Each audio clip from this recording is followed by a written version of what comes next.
डाल दो।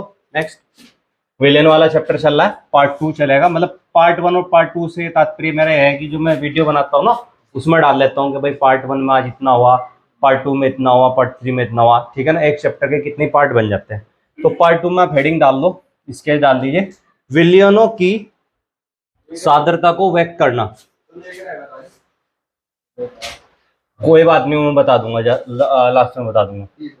विलेनों की सांद्रता को व्यक्त करना, जगह छोड़ दो 3 लाइन बस, अगर ऐसी बात है तो। विलेनों की सांद्रता को क्या करना, व्यक्त करना, मतलब ज्ञात करना। इसमें सबसे पहले हेडिंग डाल देंगे। मैं आपको थोड़ा थोड़ा सा पॉइंट सिखाता चला जाऊं। सबसे पहले नंबर 1 डाल देंगे मोल प्रभाज। क्या हेडिंग डाल देंगे भाई, मोल प्रभाज, इंग्लिश में बोलते हैं मोल फ्रैक्शन। क्या बोलते हैं, मोल फ्रैक्शन। और इसे जीटा से प्रदर्शित करते हैं, जीटा या एक्स। किससे प्रदर्शित करते हैं भाई इसको, जीटा से या फिर एक्स से प्रदर्शित करते हैं। कोई प्रॉब्लम तो नहीं है। मोल फ्रैक्शन, मोल प्रभाज, इसे किससे प्रदर्शित करते हैं भाई, जीटा से प्रदर्शित करते हैं, यानी कि एक्स से प्रदर्शित करते हैं। और याद रहेगा सबको, एक्स से प्रदर्शित करते हैं मोल प्रभाज।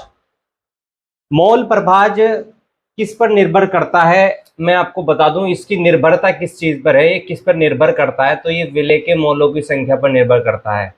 किस पर निर्भर करता है भाई, विलेय के मोलों की संख्या पर निर्भर करता है, उनकी प्रकृति पे नहीं। उनकी किस पे निर्भर करता, प्रकृति पे नहीं करता। सिर्फ किस पे निर्भर करेगा, संख्या पे निर्भर करेगा, प्रकृति पे निर्भर नहीं करेगा। प्रकृति मतलब समझ गए, नेचर पे निर्भर नहीं करने का कि क्या है क्या नहीं, बाकी इस चीज पे निर्भर करेगा कि कितना है, ठीक है। वो हम देख लेते हैं, ठीक है। अब मान लो विलियन है, कोई क्या है भाई, विलियन है। तो विलियन में कितनी चीजें कल मैंने बताई थी आपको, 2 बताई थी। आपने कहा था जी एक तो विलेय होता है और एक क्या होता है भाई, विलायक होता है। इसके अलावा तो कुछ नहीं होता भाई। अब जो मोल प्रभाज निकलेगा वो या तो विलेय का निकलेगा या किसका निकलेगा, विलायक का निकलेगा। तो एक सूत्र बन जाएगा दोनों का। तो सबसे पहले इसका मोल प्रभाज निकाल लो विलेय का। तो नंबर ए पहला सूत्र है, सूत्र हो जाएगा विलेय का मोल प्रभाज। क्या हो जाएगा भाई, विलेय का मोल प्रभाज बराबर, देखो किसका निकाल ले फिलहाल हम, विलेय का निकाल ले। इसे किससे प्रदर्शित करेंगे, मोल प्रभाज को किससे प्रदर्शित करें भाई, एक्स से, बताया मैंने, जीटा कहते हैं इसको। और विलेय का निकाल ले तो ब्रैकेट में क्या लिख लेंगे यहाँ पे, छोटा सा मतलब साइड में विलेय, जिससे कि हमारे याद रहे कि भाई विलेय का मोल प्रभाज है। किसका मोल प्रभाज है, विलेय का। किसका है ये, विलेय। कोई दिक्कत तो नहीं है। अच्छा, तो विलेय का मोल प्रभाज बराबर सूत्र हो जाएगा विलेय के मोल, किसके मोल भाई, विलेय के मोल, और बटे में विलियन के मोल। बटे में किसके मोल भाई, विलियन, पूरे के पूरे विलियन के मोल। तो जिसके निकालने, जिसका मोल प्रभाज निकालना, उसके मोल तो कहाँ आ जाएंगे, ऊपर। जैसे मोल प्रभाज किसका निकालना था, मैं विलेय का निकालना था, तो विलेय के मोल तो कहाँ आ गए, ऊपर आ गए। और पूरे के पूरे विलियन के मोल कहाँ आ गए, नीचे आ गए, बटे में आ गए। अब इसका सूत्र देखो किस तरीके से बनेगा, मैं तुम्हें थोड़ा सा और समझा दूं। जो विलेय के मोल होते हैं, विलेय के मोल, विलेय के मोल, इन्हें तो स्मॉल एन से प्रदर्शित करें। किससे भाई, स्मॉल एन से। और जो विलायक के मोल हो, किसके, विलायक के मोल जो हो उनको बड़े एन से प्रदर्शित करें, कैपिटल एन से। किससे भाई, बड़े एन से। तो विलेय के मोल को किससे प्रदर्शित करा, छोटे एन से, और विलायक के मोल को किससे प्रदर्शित करा, बड़े एन। कोई दिक्कत तो नहीं, इतनी बात समझ में आ रही, ठीक है। अब यहाँ पर हम सूत्र इसका देखेंगे, विलेय का मोल प्रभाज किससे प्रदर्शित करेंगे भाई, एक्स से।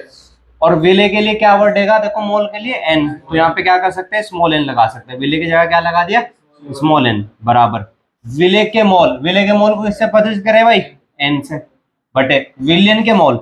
विलियन के अंदर बताओ क्या चीज होती है मुझे, विलेय प्लस दोनों होते हैं, तो दोनों के मोल लग दो, स्मॉल एन भी और कैपिटल एन भी। ये सूत्र हो गया इसका, कोई समस्या तो नहीं आई। तो विलेय का मोल प्रभाज का सूत्र पता चल गया हमें, स्मॉल एन बटे small n plus capital N. Small n किसके मोल है यहाँ पर, और कैपिटल एन किसके है भाई, विलायक के, ठीक है, कोई दिक्कत नहीं है। अब बी दूसरा सूत्र किसका बनेगा भाई, विलायक का बनेगा। तो विलायक का मोल प्रभाज, तो विलायक का मोल प्रभाज बराबर क्या, मोल प्रभाज को किससे प्रदर्शित करेंगे भाई, एक्स, और ब्रैकेट में क्या कर लेंगे, विलायक, और बराबर हो जाएगा यहाँ पर ऊपर किसके मोल हो जाएंगे भाई, विलायक के मोल हो जाएंगे। तो विलायक के मोल, विलायक के मोल, और बटे में पूरे के पूरे किसके भाई, विलियन के मोल, विलियन के मोल हो जाएंगे। अब इसका क्या बनेगा भाई, सूत्र बना लो इसके भी। उसका सूत्र बराबर क्या हो जाएगा, सूत्र x, और विलायक है तो विलायक के मोल किससे प्रतिस्थापित करते हैं भाई, कैपिटल एन से, तो यहाँ कैपिटल एन कर लेंगे, बराबर ऊपर क्या आ जाएगा कैपिटल एन और नीचे क्या आ जाएगा n प्लस एन, या small n plus capital N, कैसे रख लो, इसमें कोई फर्क नहीं पड़ना है क्योंकि प्लस में है ना दोनों, तो कोई फर्क नहीं पड़ने का, तो n प्लस एन, कोई दिक्कत तो नहीं है। तो ये ऊपर तो विलायक के मोल हो गए और नीचे विलियन के मोल हो गए, विलियन के मोल में विलय प्लस विलायक दोनों के हो जाएंगे, तो ये इसका सूत्र आ गया। दोनों के सूत्र नोट कर लिया भाई, नोट करो से फटाफट, और फिर हम आगे इसके क्वेश्चन पे बढ़ते हैं। मैं आपको बताता हूँ इसका क्वेश्चन कैसे होता है, ठीक है, यहाँ तक क्या आप कर लीजिए। चलो भाई आगे आगे देखते हैं, कोई बात नहीं, आगे देखिएगा भाई, नेक्स्ट फॉर्मेट देखिएगा।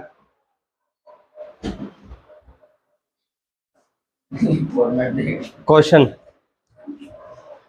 मिटा दूं, ये मतलब जो फॉर्मूला है ना, ये याद रखना। अभी क्वेश्चन है, क्वेश्चन लिखो, 90 ग्राम NaOH, 90 ग्राम NaOH, क्वेश्चन बोल रहा हूं मैं, 90 ग्राम NaOH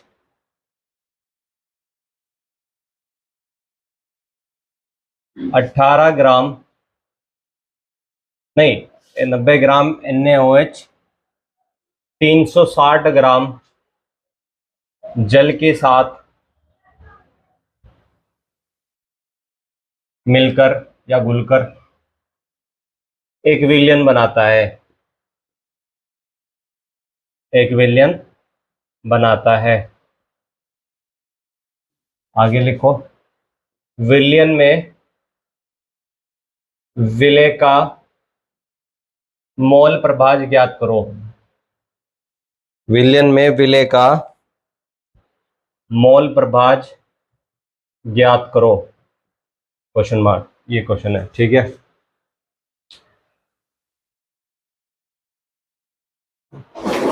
विलयन में विलय का क्या ज्ञात करो भाई, मोल प्रभाज ज्ञात करो।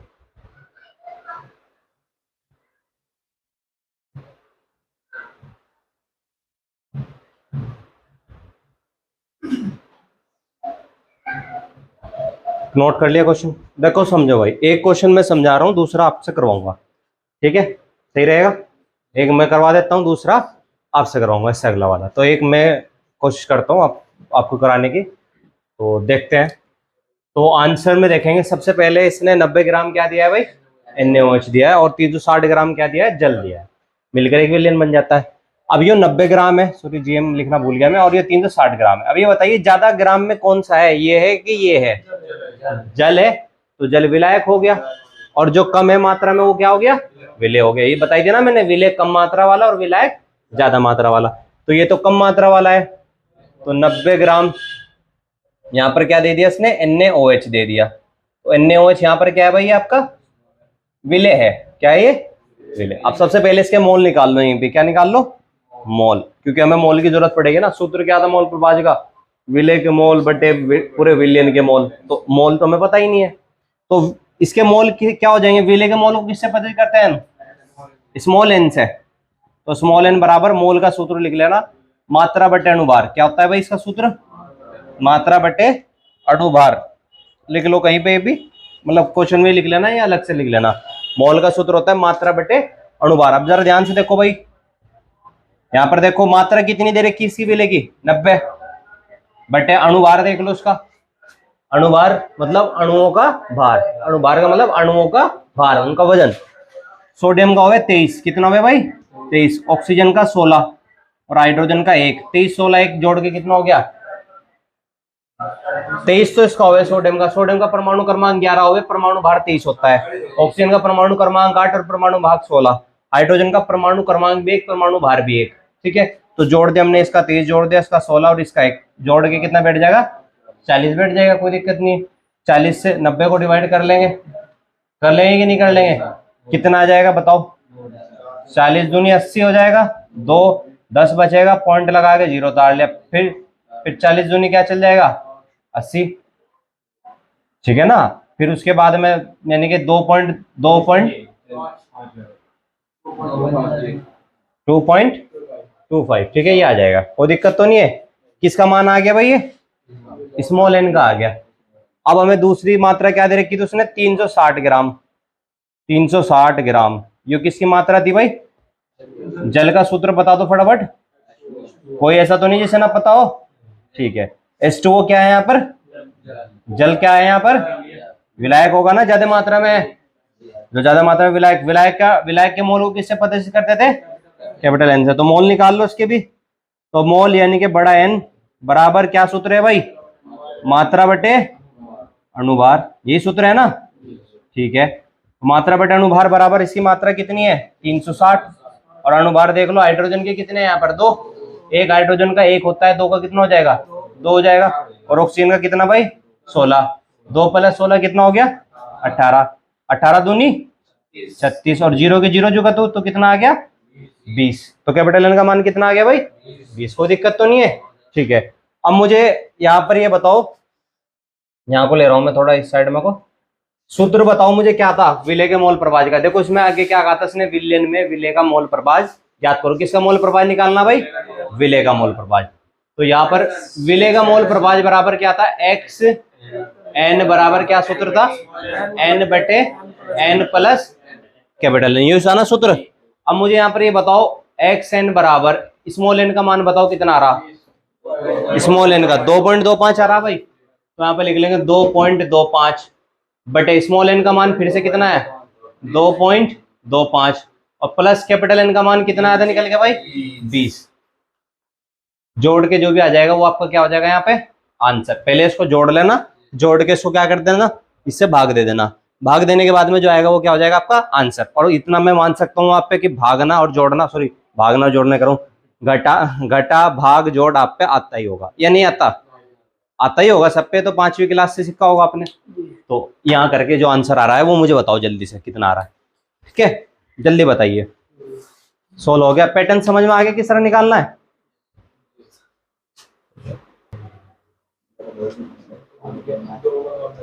तो आगे जो है ना, इसका आंसर कितना है भाई?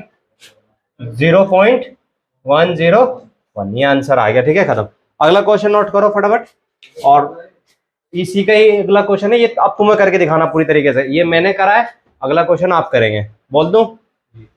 लिखिएगा,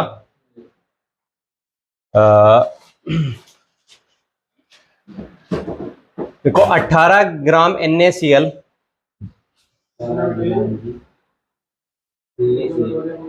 18 ग्राम NaCl, 18 ग्राम NaCl 90 ग्राम जल में घुलकर, 18 ग्राम NaCl 90 ग्राम जल में घुलकर एक विलयन बनाता है। एक विलयन बनाता है। विलयन में विलेय का मोल प्रभाज ज्ञात करो।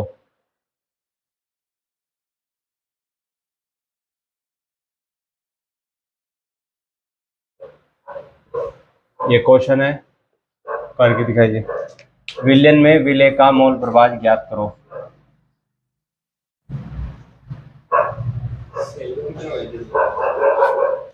है जी, क्लोरीन का परमाणु भार होता है 35.5, 35.5, 35.5।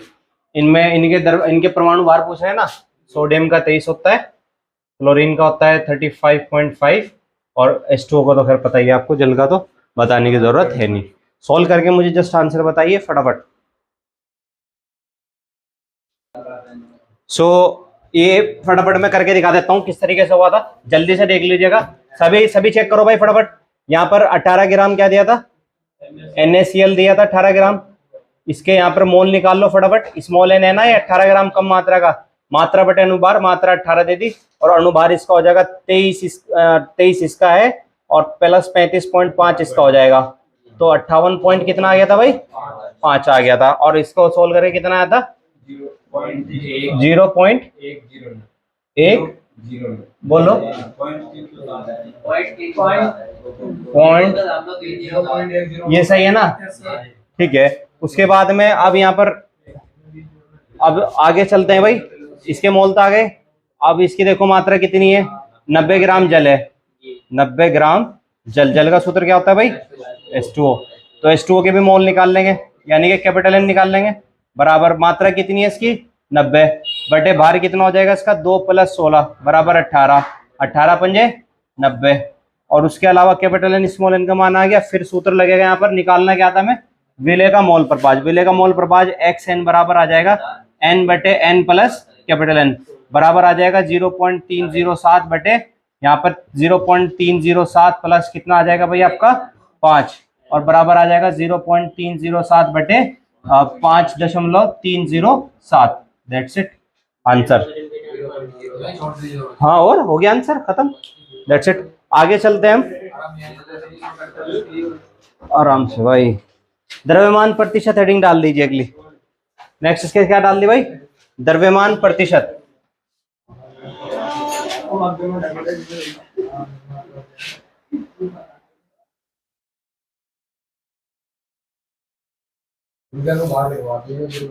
द्रव्यमान प्रतिशत, ठीक है। द्रव्यमान प्रतिशत, ये स्केच आपका डाल देंगे। द्रव्यमान प्रतिशत को जो है हम प्रदर्शित करते हैं W/W से। जो अभी मैंने करवाया ना आपको मोल प्रभाज, वो आएगा कंफर्म, एक क्वेश्चन उससे आएगा 2 नंबर का। ठीक है, तो बस कंफर्म का मतलब आप समझ ही जाओ, कंफर्म है। ठीक है, द्रव्यमान प्रतिशत को किससे प्रदर्शित करते हैं भाई? W/W से। इसका सूत्र देख लो द्रव्यमान प्रतिशत का। तो द्रव्यमान प्रतिशत का सूत्र होता है आयतन का द्रव्यमान,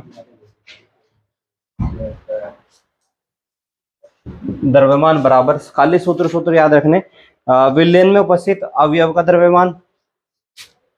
विलयन, यहाँ पे मैं आपसे कुछ पूछूंगा, देखें किसको पता है। एक वर्ड आ गया यहाँ पर, उस वर्ड का मतलब पूछेंगे। उपस्थित अवयव का द्रव्यमान, अवयव का द्रव्यमान बटे विलयन का कुल द्रव्यमान, बटे में क्या है भाई? विलयन का कुल द्रव्यमान। गौर से समझते रहेंगे भाई बोर्ड पे। और क्योंकि प्रतिशत निकालना तो गुना किससे कर देंगे? 100 से। ठीक है, अभी मेरी बात सुनिएगा। यहाँ पर अवयव वर्ड आया है, जिसे जिसे इसका मतलब पता है उठा लीजिए, उठा लो। अवयव का मतलब जिसे ही पता है तो उठा लो। ऐसे एक को पता है, 2 को पता है, ठीक है, बस 2 ही बच्चों को पता पूरी क्लास में अवयव का मतलब।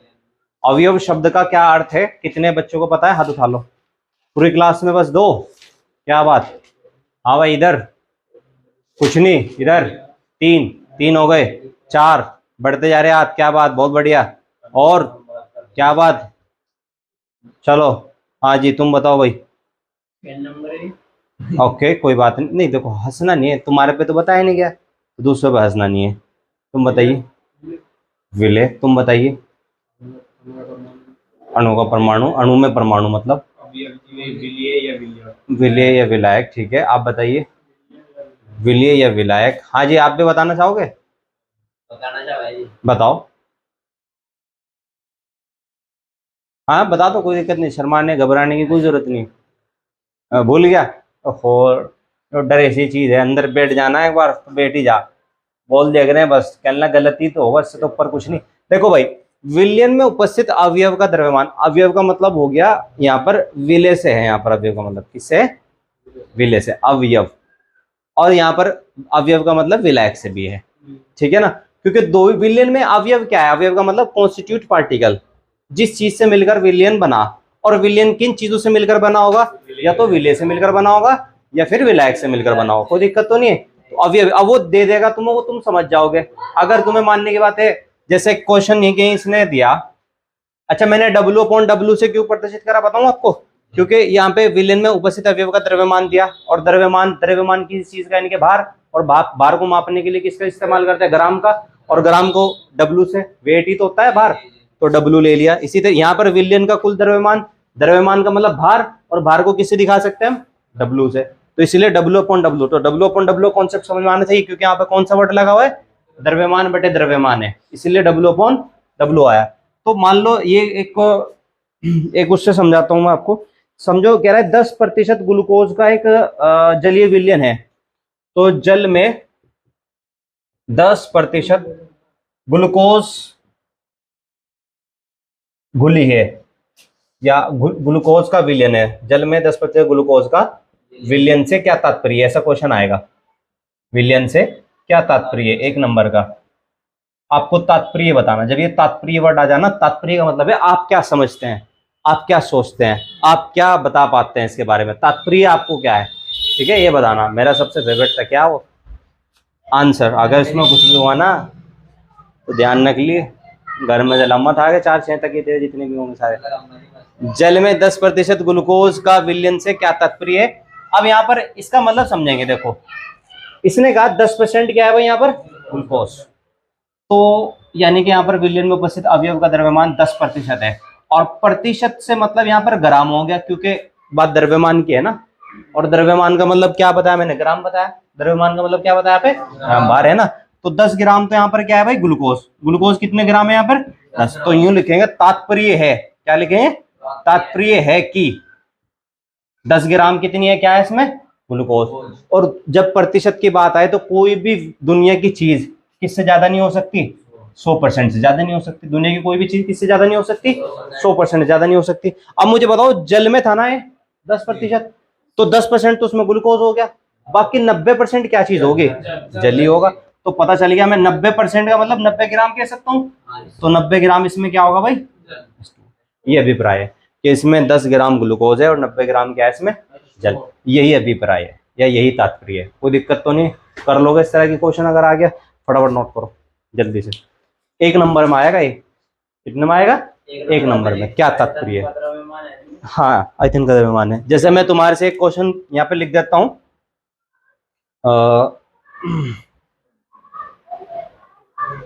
जल में 20%, अब तो तुम क्वेश्चन से समझा के दिखाओ मुझे। जल में 20% सुक्रोज से क्या तात्पर्य है, सुक्रोज से क्या तात्पर्य है, ये क्वेश्चन है आपका। और ये आप मुझे समझाइए, इसका मतलब, इसका तात्पर्य बताइए कि जल में 20% सुक्रोज से क्या तात्पर्य है। बस यही तात्पर्य था।